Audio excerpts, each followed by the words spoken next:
Good afternoon. Today is March 31st, 2023. My name is Kemal Erkan. I'm here from UMACO, United Medical ACO. This is our weekly event. As usual, we are going to discuss U.S. economy and global affairs. And also, we do have our RCM, Revenue Cycle Management presentation, and one of our client managers is going to join us. In fact, we are going to start with our RCM presentation, so that way Terrence can go back to his work. So I'm gonna let him in first. Yesterday was the Doctors' Day, National Doctors' Day. Congratulations to all those docs who are part of our system or not our system. So they are extremely important for us. And now we are Terrence joining us. Terrence Morrison is one of our client managers. So, Terrence, you were with us before? Yes. Once or twice at least? I think twice. I think once as like the main feature, but I was with the payment posting managers also. Yeah, absolutely. And thank you for joining us again. So today we are going to do the client communication and end of month reporting. So part of the reason we are sharing these and we are presenting is because we do want our employees, existing and new employees, to get updated. And of course, this is not our main way of sharing that information or providing that training, but it is a supporting piece of it, so that hopefully more people can benefit from what we are doing. So, Terrence, you should be able to share your screen right now. Yeah, let me go ahead here.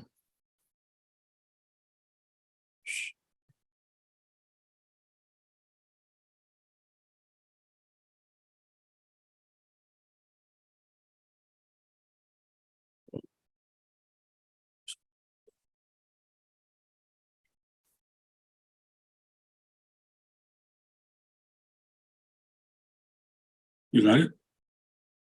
I'm trying to share now. There you go. I think I'm good now. Okay, let me just start the presentation.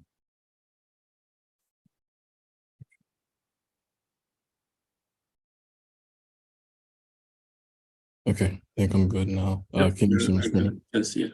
Okay, perfect. Good afternoon, everyone. My name is Terrence Morrison. As Kemal mentioned, I am one of the client managers here. I'm at United Medical. I've been here for almost 8 years now. I think almost 3 years as a client manager. And I just wanted to give just a quick breakdown on our communication that we have with our clients, as well as the end of month reporting that we have at the end of the month.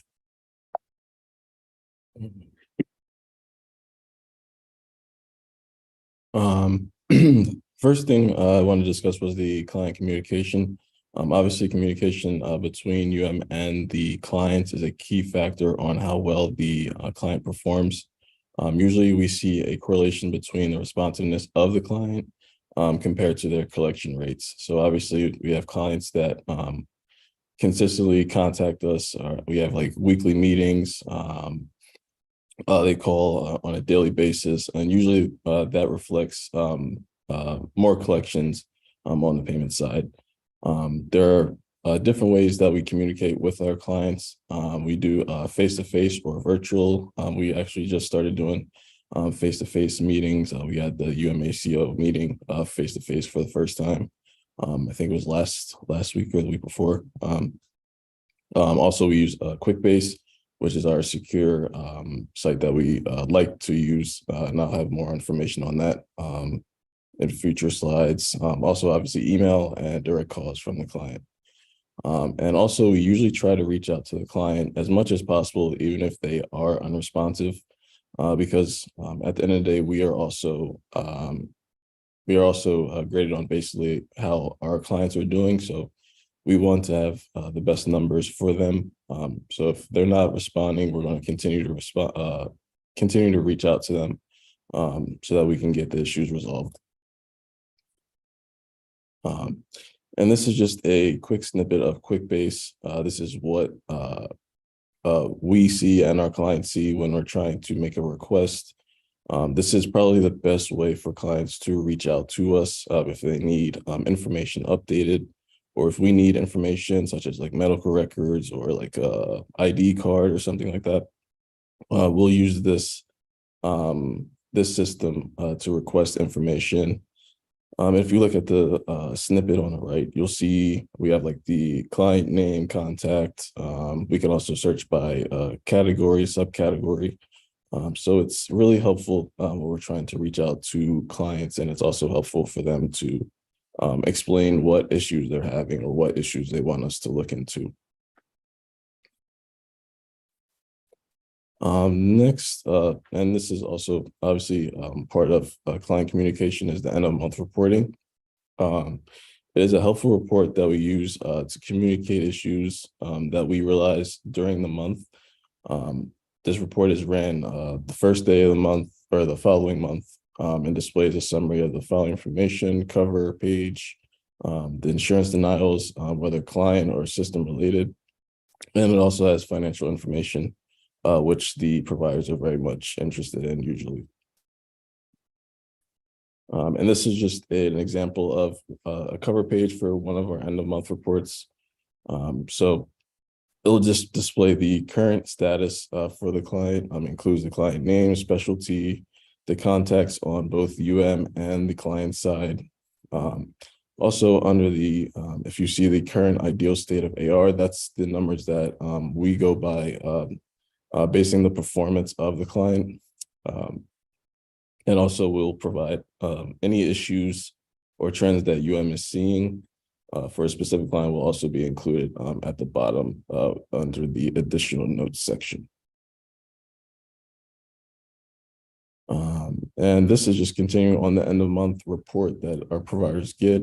We also have detailed denial lists within the report. This snippet on the right shows the amount of denials a client is receiving within a 3-month basis.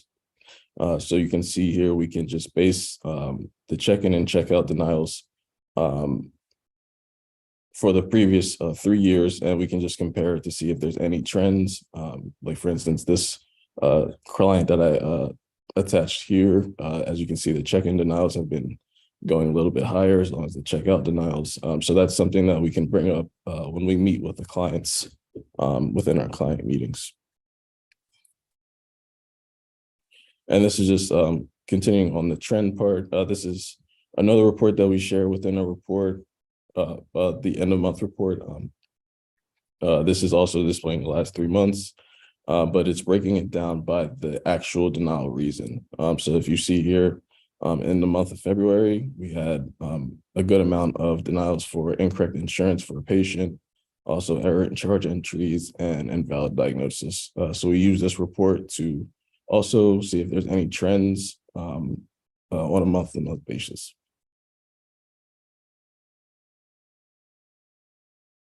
And going to financial data. So this is obviously also included, and this is what us in the office also look at when we're trying to base how well the client is doing.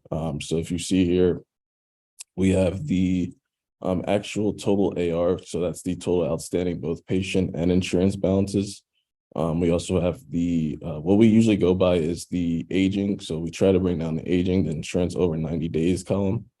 And over 180 days, we try to bring that down as much as possible, so that obviously those are the ones that are getting older. We don't want them to go outside timely filing, so we have to get resolutions for those balances quickly.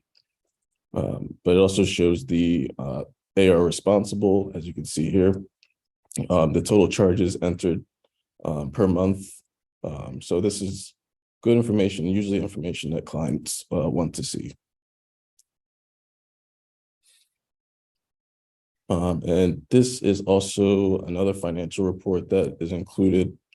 And this just breaks it down by total charges and total payments per month. And we can also compare it to 2022. So obviously, as you can see, we have the January, February numbers in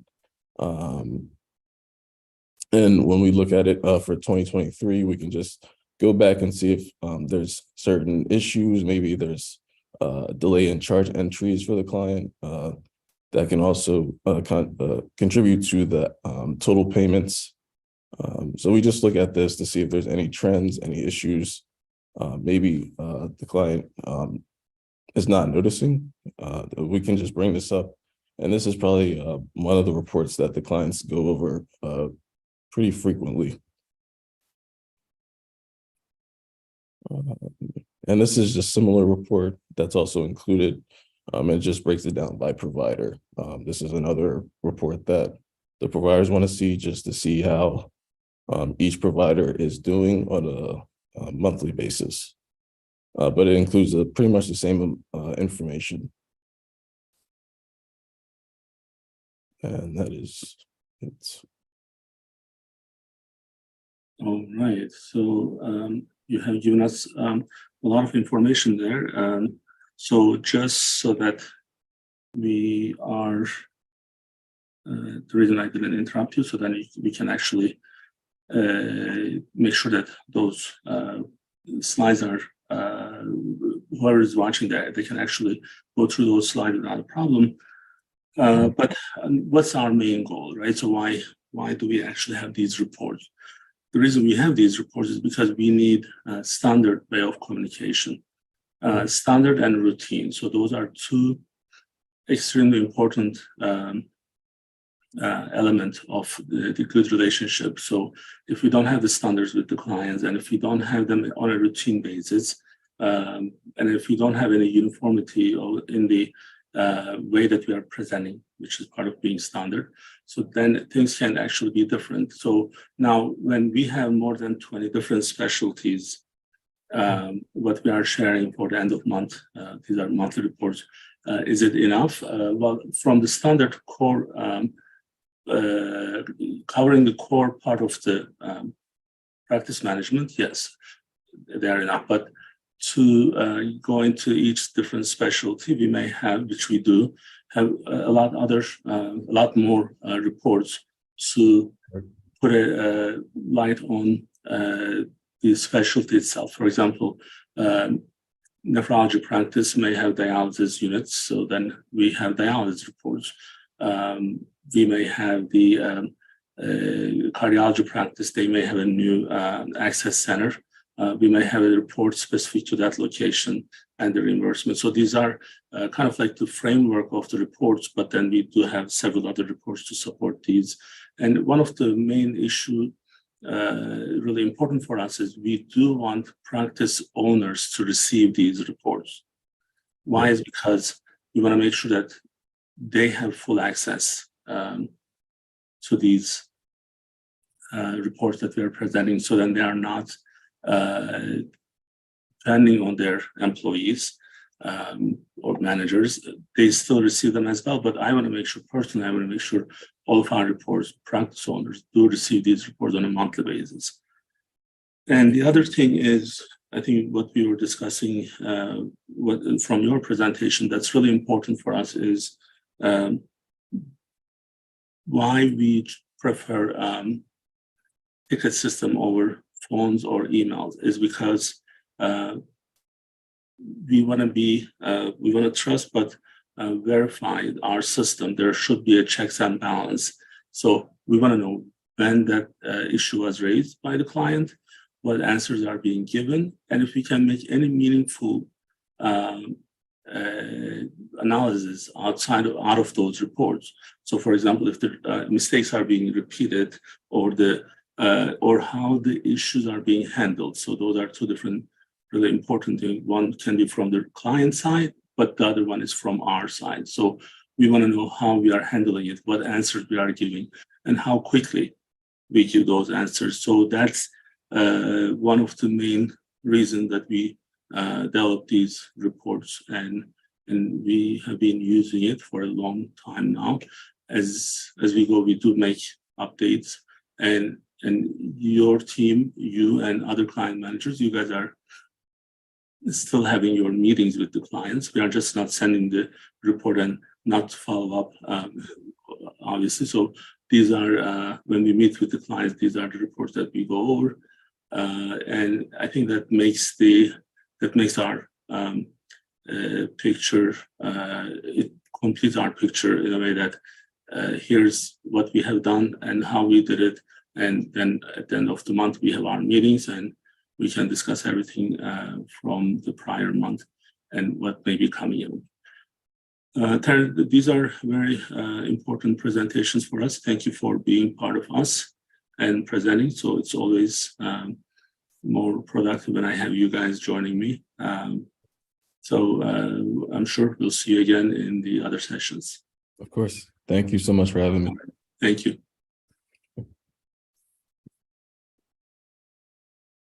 All right, so I'm gonna let Sean is gonna join me and we'll start our other updates.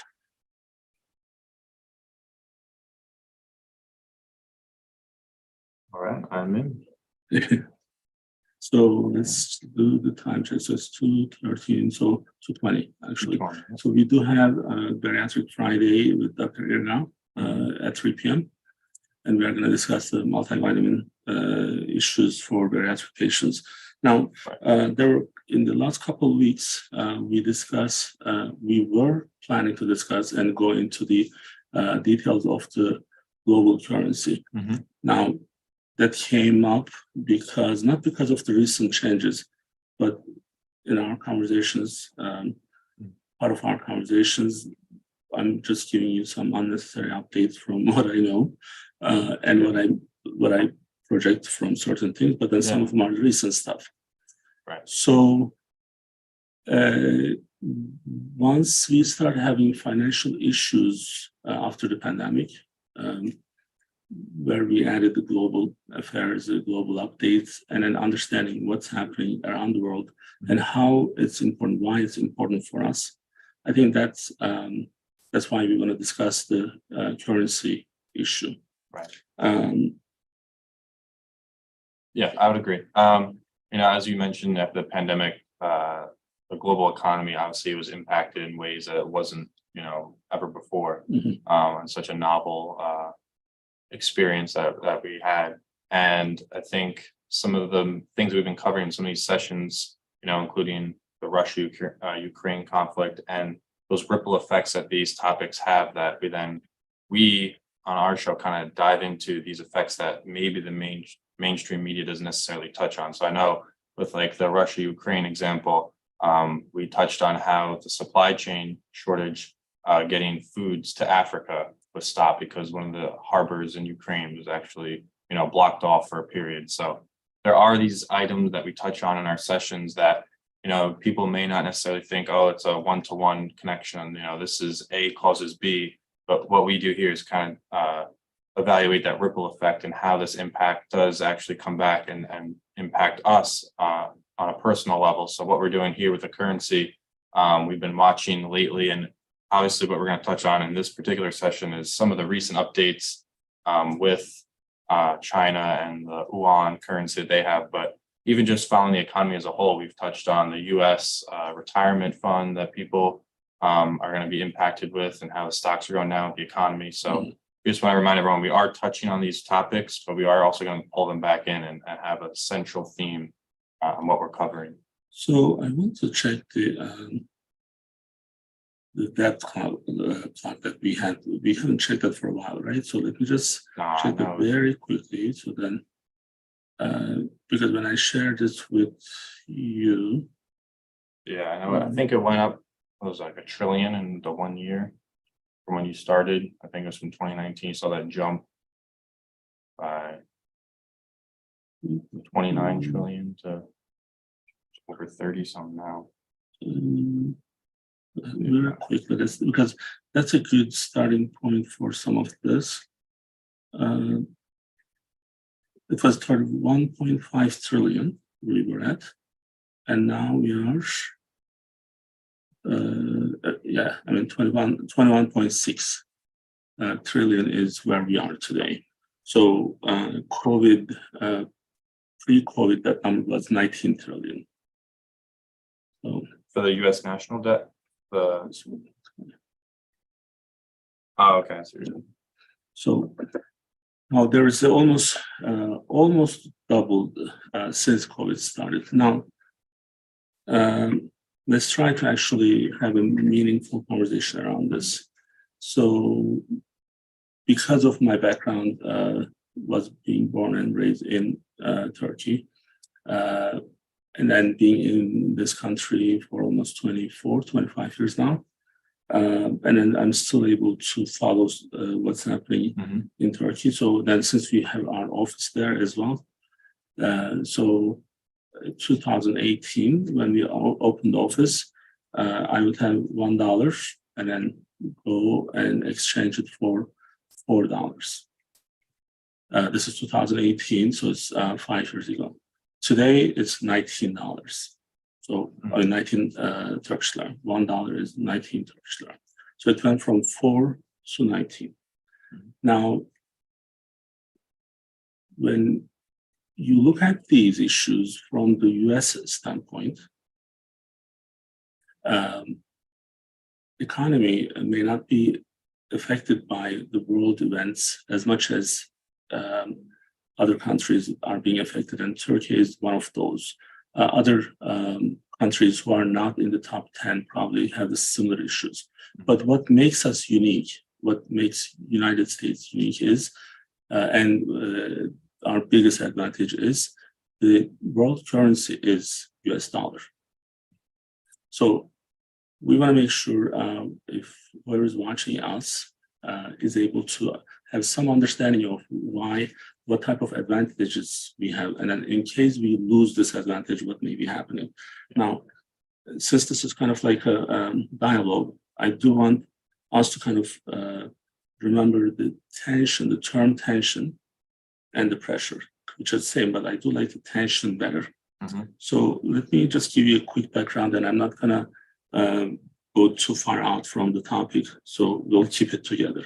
So when we were trying to get a fair market values for our services, for the urgent emergency care services, emergency surgery cases at Christiana. So they hire someone, an expert, and then this expert is looking at what Christiana needs and what we need and what we are presenting, and then they would give us a fair market value. So let's say you are going to have 24/7 coverage for the surgery services. You need X many surgeons. You need this many that, this many this. So the service may worth like, let's say, 1 million. But we are going to actually use the percentile, and then we'll stay at the 60th percentile. You may not get the whole million, so you may be getting lower. So the 60th percentile usually is kind of safe for these. And then when we hire someone else to do the same study, this someone else says, well, it's not a 1 million, it's probably 2 million. So it's that expert's opinion was very different. So then we said, okay, let's just have a conversation with the hospital, with you guys, and then see why we have a big discrepancy between the two. And then the guy goes, look, it's all about tension.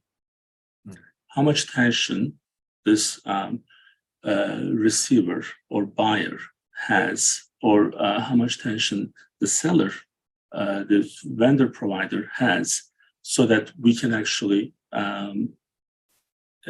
we can value these services. So let's say if I want to sell you this, you guys got me this for the for Christmas last year. Okay. So how much would you want to pay? A flat 1,000. How much would I personally want to pay? Yeah, right now, how much would you like to pay for this? I'd like it for free, but I don't think that's an option. Free, right? Because you have no pressure to buy this. Yeah. Now, I don't want to sell it for 50,000 because I don't have to sell. Yeah. And it's important that my employees got this for me, meaning that there's no pressure. Exactly. Right? So I'm going to put this later on. So you see how we couldn't agree on that. Zero tension. Yeah. Without the tension, there's no value. So you just bought a house last year. If you were bidding on that house with 3 other people with the same price, so buyer has zero tension. You guys, buyers have a lot of tension. The seller has zero tension. Yeah. So what was going to happen? Someone was going to pay more for the same house. Now, this is from the practical side. This is important. Why? Is because now the global issues are working very similar to how the big corporations are working, or in some cases how personal issues are happening. So it's very similar. So let's keep it on the business side, and then each country you have to really kind of see them as a big corporation. Now we are all competing. Okay. Now, because we are in one big market as the globe, as the world, then whatever is happening there is affecting everyone at a different level, because whoever has the more control, the other leverages. Right. So then that country has more advantages. So since the Second World War, the US dollar is the world currency. Now, what does that mean? So you go to, let's say, if you're in charge of Turkey's economy, and you have to invest and you have to buy stuff, you have Turkish lira, right? So you have to switch your money, exchange your money to US dollar to buy that from Brazil. So, well, US has nothing to do with what you are doing there, but in order for you to do that, you have to exchange your money first. That middleman. So that's the currency. That's a huge power. It's almost like, in a different analogy, I use a lot of analogies in these. Like English is like similar to the US, the currency issue, right? So everyone has to almost now learn to speak English in order to have a good communication with other countries. Even for touristic trips that you have, you need to at least know, if you know English, you won't be in trouble, because if you are in Beijing, they're going to speak to you in English anyway. If you're in Turkey and the touristic areas, they're going to talk to you in English, right? So this is the economic part of the leverage that US has. Now, why did I actually mention this tension issue, and then why did I give that example? So when we have this leverage, and we use this leverage if we are out of proportion, if we go out of proportion, when we are actually, we know that we have benefits, but then if I misuse that benefit, meaning that I'm going to have sanctions on country X if you do something against my will, and it doesn't have to be legal or illegal. So because I'm controlling the currency, I can say, well, you cannot do that. The Swiss system is not going to allow you to do that, right? So did we use that? Did we get to that point?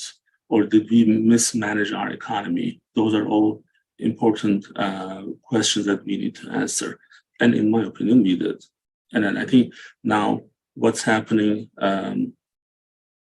with the sanctions being misused, the economy being not managed well. The other thing is the crypto money. So last week when Lydia York was our guest, so then I wasn't actually going to talk about the currency issue, but it did come up. So while all the troubles are happening, Bitcoin is still very strong now. So it didn't go down just because we have issues, because now it's an alternative. So now, do you really need this paper currency system, or how much do you need that? Or do you need that same level? Or now do we have alternatives? So one important thing that we need to remind people is the BRICS. BRICS is the Brazil, Russia, India, China, South Africa, they get together. And then the reason for this one is to become an alternative to the US dollar. Now, those countries are saying that, well, they're going to use yuan. We couldn't agree on how to pronounce. In Turkish, it's yen, and yuan is in English. We are going to use yuan anymore instead of dollar. Now, guess what happened? So they also become the global South alternative to G7. As you know, G7 is the strongest 7 economies. And then they have a contingent reserve arrangement now that it's serious thinking of Saudi Arabia, UAE, Egypt, Algeria, Argentina, Mexico, and Nigeria. So now, all of a sudden, because they have too much tension for this advantage being taken advantage of. So that created so much tension. Now there is that alternative. Now, not to go out of topic, but going back to our relationship with Christiana Hospital, we are always so thankful for them to do this, put this tension on us, because then we own our surgery center. If they didn't do that, maybe we were still going to provide that service. And then my doctors who are in their late 50s, early 60s, maybe they still were going to be on call 24/7. Now we said, okay, you know what? What's the alternative? So because I don't want to live with that tension, right? So that's how where we are today. So and now this issue is becoming more serious every day. Now, so like you're saying right there, that example, when you're putting this pressure on, obviously, once that threshold is surpassed, you have to find an alternative, as you're saying. So you're not gonna be able to sustain living with this type of economic pressure on with these exchange rates, as you mentioned, even Turkey going from, you said it was $4 or $5 lira. Yeah, so that's like an insane jump where, think about it, it's just going to continue further. It's hard to sustain that type of economy, you know, when you're constantly battling uphill. Now, on the reverse side, though, you're saying someone in the US, when you have that power, that leverage, now is it a little bit scary for the US now that we're losing these potential big players in the global market that are going to use an alternative, you know, a different product they're searching out, so to speak. So obviously it's going to impact the US tremendously if these countries then maybe motivate or show like, oh, like if they're doing it and they're succeeding, they're saving money, you know, they're getting more bang for their buck, so to speak. Maybe they'll also then change, and that's where that shift in power you're going to see. Absolutely. So that's I don't think we're going to have like 6 different alternatives, but if we have another alternative, that would be a common one. There will be a lot of that tension will be a lot less for those countries who are in the middle. So let me actually give you an example. So we tell the US says to Turkey, this is real. You cannot do any trade with Iran. That ban was. Well, Iran is our neighbor. So we say because Iran is not listening to US, but it has nothing to do with Turkey.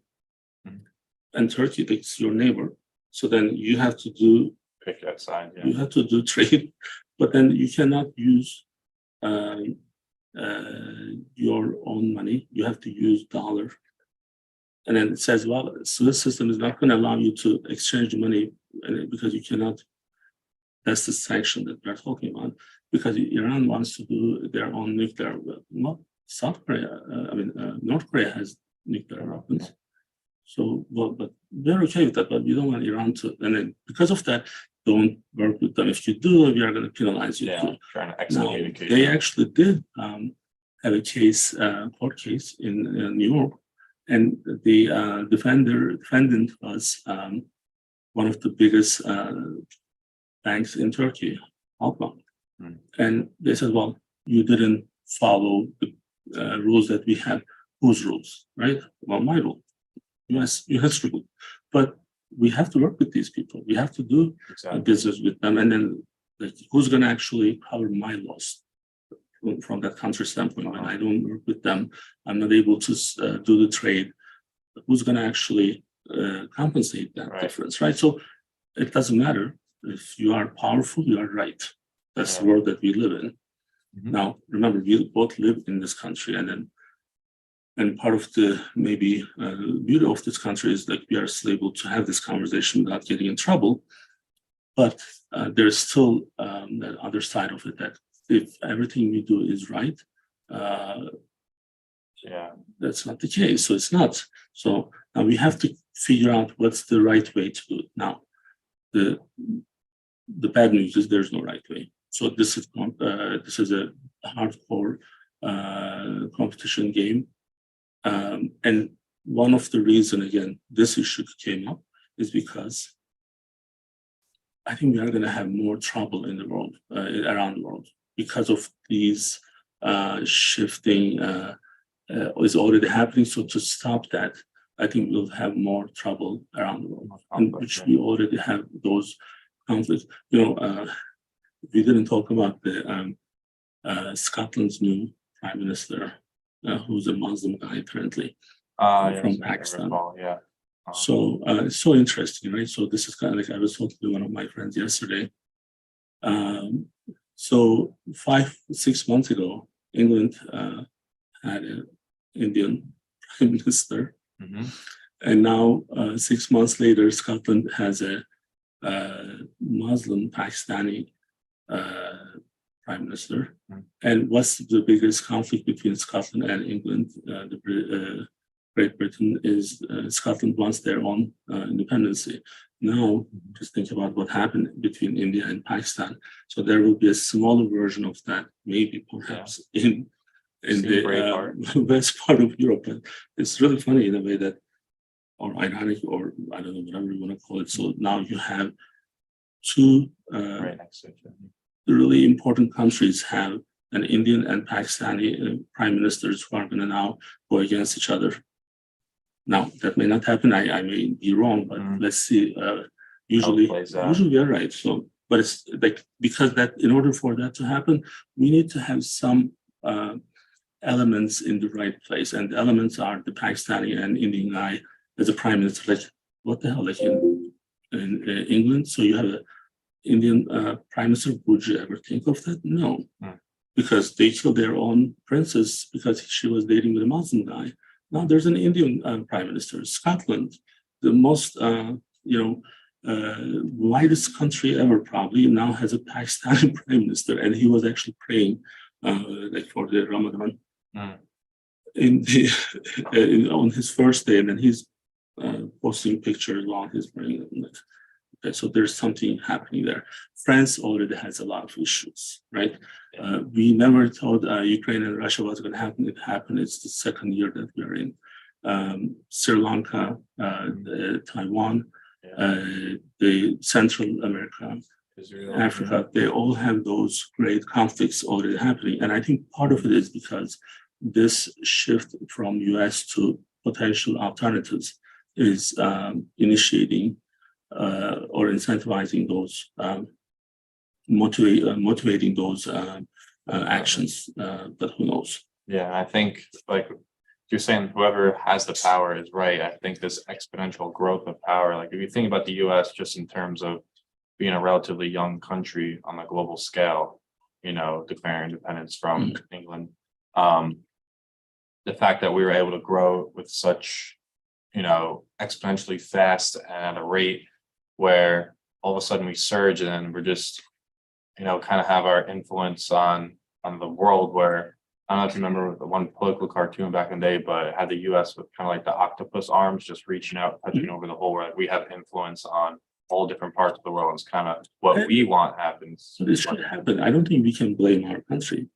I mean, yeah, it was, I was going to say, like, obviously the revolution, and what we want is, we want the power to the people, the Revolutionary War, and the whole model behind that, you have the power of choice, you choose your destiny type thing. But at what point does that arm reaching out to other countries? Obviously, you want to influence them in positive ways, liberate certain areas, for example. But I think when other countries maybe look at the US saying they're telling us what to do, that's where you get that pushback of that barrier, and that's why maybe alternatives are trying to be. Well, I think we went too far with certain things, and we lost our focus from US standpoint.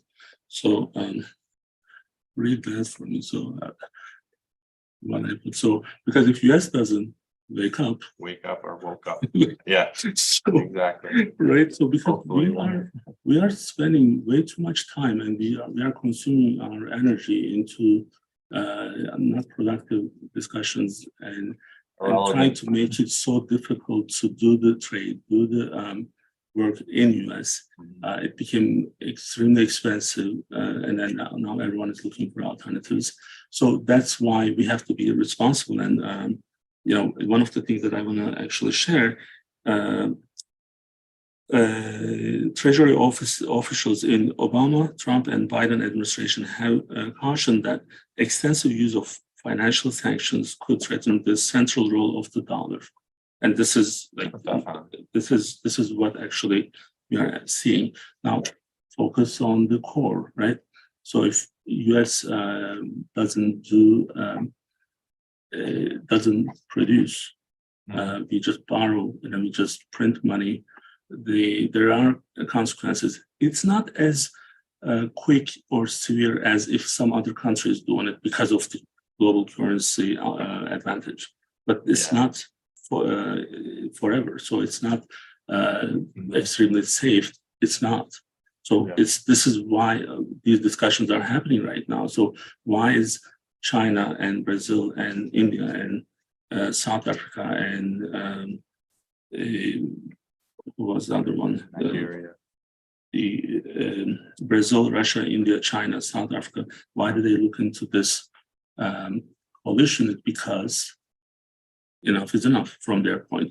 So that's why the balance is important. But in order to keep that balance, our focus has to be at the right place, and our focus is not in the right place. Now, on Tuesday, this coming Tuesday, perhaps we are going to arrest the former presidents of the United States, which is a huge, humongous mistake.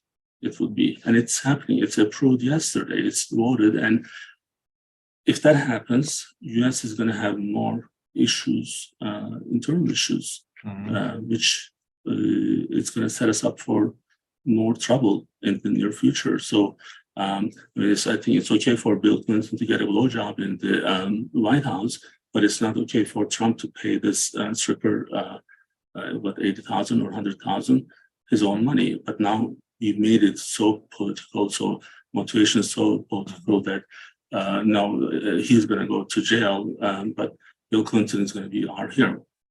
That's the world that we live in, and that's why we are getting in trouble and having these issues with other parts of the world, which may affect each U.S. citizen here. Because for what we pay for $1, people in Turkey has to pay $20. People in Ukraine has to pay $25. People in Tigray needs to pay $50. So that's the world that we live in. So if you are going to be irresponsible and do those things, I think things are going to get really out of control. And so far, everything that I didn't think was going to happen happened. So, and hopefully someone actually stops the train, and at least what's coming up next week can be stopped, because that's going to be otherwise extremely severe. The consequences will be really bad.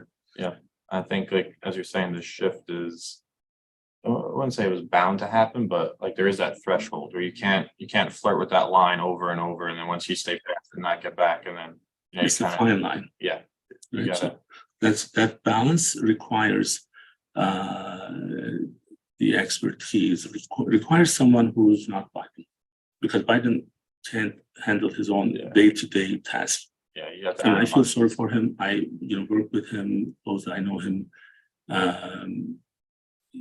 not too close, but I know him enough. He shouldn't be in charge of this country, like with the issues that we have today. Someone who is more alert and able to do her own task, at least, should be required, because otherwise we are going to be in more trouble. And I know we have other things to talk. So the reason I want to get into this, so then this was one of the main things. So I know you could, now I forgot the about COVID. 12, 13 minutes. Yeah. So let's do the COVID. And then I do want to also talk about Dr. Erkan's book. Of course. And here's our COVID update. After this, all the depressive news, so you're going to have some good news from COVID. Yeah, so COVID update is actually good in the sense of no news is good news, as you said earlier. So we're seeing that these cases are actually somehow decreasing more. I mean, they already were consistently low, but we're seeing even lower numbers of both cases and then mortality. So it seems, I don't know, like, in my opinion, I haven't really seen any, it seems out of the news, COVID just seems, there's no more strands coming out, recently that we've seen that are causing any exponential surges. I know it was the winter last year that we saw the Omicron, where that was a big surge, but since then there hasn't really been another variant or anything alarming in that sense. And I feel like it almost seems like it's stable. I know with the different states ending that emergency, no longer in the state of emergency for the COVID pandemic. So it seems like we're on the move there. And I think that the season is right as well, because we are going into the summer. Right.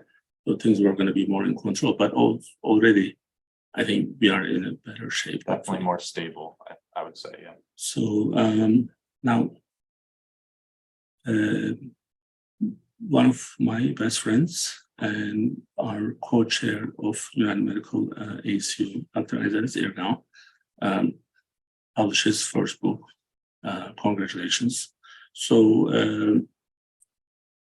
we met in 2003, Dr. Erkan and I. So that's 20 years. It's like 4 years after you were born. We met. So it's a long relationship, and it never had any trouble. And in time, he became one of my best friends. And I think he's one of the nicest people I have ever known, and smartest people I have ever known. Mm-hmm. So I do want to give you guys a little bit background on me personally, and also how this is related to Dr. Erkan's story. So I'm not a big fan of PDA. So it's PDA, Public display of affection. So now, after my puppy got sick and then I lost him, so it changed a little bit. But prior to that, no one saw me crying in my adult life. And I try extra hard not to do that. But of course, after that, I cried on a live session and other stuff, but that's after buddy. But let's keep it before that. So 2014. So I knew Dr. Erkan has some background with the, like he left Ethiopia to Sudan and then came to Italy. But I thought it was kind of more like a trip from one country to another. So, but he never also told me the whole story. So now I'll come back to this. I just want to give you guys one update in the more recent. So when Tigray conflict started in 2019-20, we started having live sessions for Tigray and giving updates from what's happening, trying to reach out to the U.S. officials here. And then we set up one of our first nonprofit organizations called Friends of Tigray.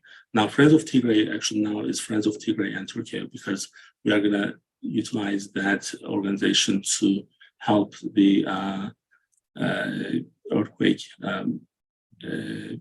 people who are affected by the Turkey earthquake. So that's now the name is Friends of Tigray and Turkey. Now, because of this new conflict in Tigray and Ethiopia, I had to go back, and that's why he started actually writing this book. So now let's go back to 2014. So we are at the airport, and then Dr. Erkan and we were coming back. Then he had a United Medical jacket on, so I didn't. So one of the guys kept looking at him, and then he came up to us, and then he said, "Are you a doctor?" Well, it says United Medical. Yeah, he's a doctor. So, I mean, good assumption. Yeah. Good assumption. So then he started trying to say that he knew Dr. Erkan, but then Dr. Erkan couldn't remember him. So, and then I'm watching them. So, okay, in my mind, this is 2014. I'm like, so two black guys. So one of them is trying to tell the other one that he knows him, and the other one, my guy, says, "No, we don't know each other." I'm like, "Oh, well, is he trying to take advantage of the doctor here?" So that came to my mind. I feel so guilty. So then our flight canceled, and this guy says, "Let's just sit down and talk." And then Dr. Erkan started remembering him. So Currently, guy was actually his 1 year junior from him in elementary school, and they used to go to school together. And because Dr. Erkan is a senior to him, so he would walk with him from home to school, school to home. Mhm. So speaking of the PDA, so I may actually not continue this, so I thought I was going to be able to put it.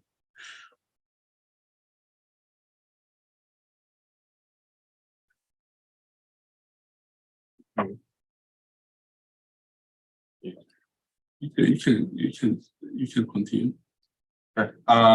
So what we have here that we're just we want to mention, obviously, Dr. Erkan does have his book being published, and it did recently launch. You'll see it on Amazon. We do have that slide here for people that if they want to purchase it. Obviously, it is a very emotional book, very touching, and we know that he's put so much work into it.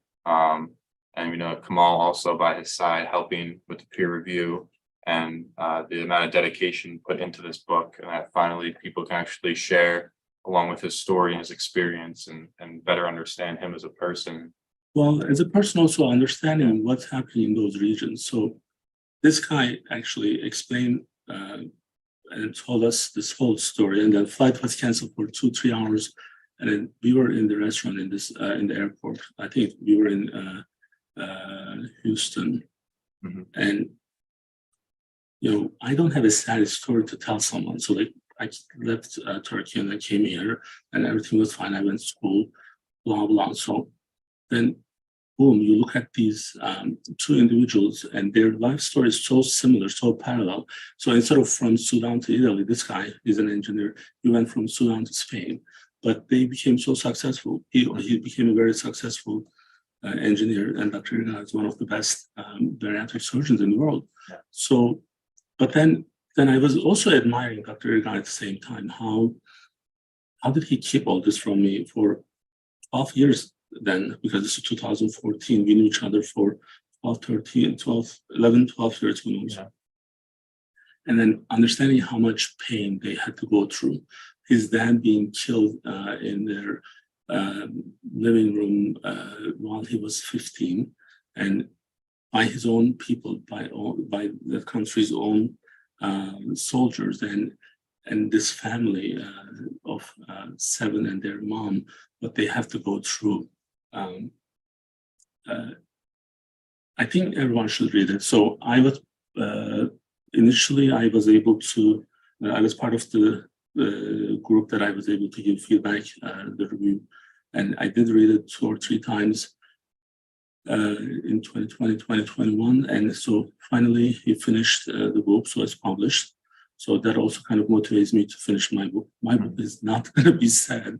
So we have business stories, but it's nothing similar to his. I think his is better, but it does motivate me. Like everything that we do with him, it gives me a great perspective. So when you feel down, Dr. Erkan is your guy to talk to, and then he's going to put it in a different perspective for everyone. And he's one of the nicest and smartest people I have ever known. And I think this book is going to give a lot of information to those who may be so foreign to these issues. Well, I apologize for getting a little bit emotional, but every time that issue comes up, it's a little bit still fresh. And I'll try to do a better job next time. But now Dr. Erkan is going to join me, and then he doesn't know. Are we almost 3 p.m.? No, he actually didn't know that I was going to do this. So hopefully he's not watching. But I'm going to see him tonight. Sure, he's watching. Now the issues on the economic side is important. We are going to keep covering that. Hopefully, this Tuesday is not becoming another disaster in our history. And hopefully we can have better tomorrows. Well, we'll see you guys in a couple of minutes, but for this event, we'll see you next week. Thank you for joining us.